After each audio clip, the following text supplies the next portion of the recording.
Sasa hivi mtaani jina la Shalulile ndio liloshika top kwa kila kitu. Unazungumziaje usajili wa Yanga kwa ujumla, na unadhani huyo mchezaji atafanya kitu gani na ataongeza kitu gani kwa msimu ujao Yanga?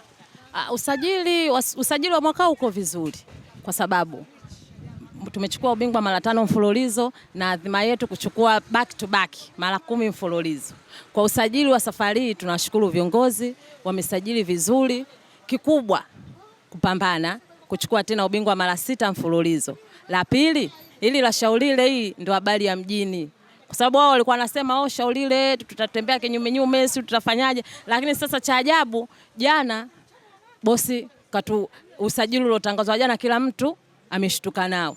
Mimi mwenyewe binafsi kwanza nimekuja kulisikia asubuhi. Sikuamini kwa sababu Shalulile namjua shughuli yake.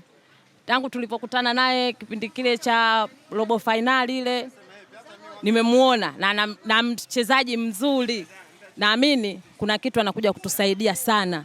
Kwa sababu watu wanabeza mzee sio nini, umri namba tu. Mchezaji uko pale pale. Akiwa uwanjani unapenda vitu gani kutoka kwake? Shalulile bwana akiwa uwanjani ile style yake ya kushangilia tu. Basi, yani ile mimi ndo inanikosha.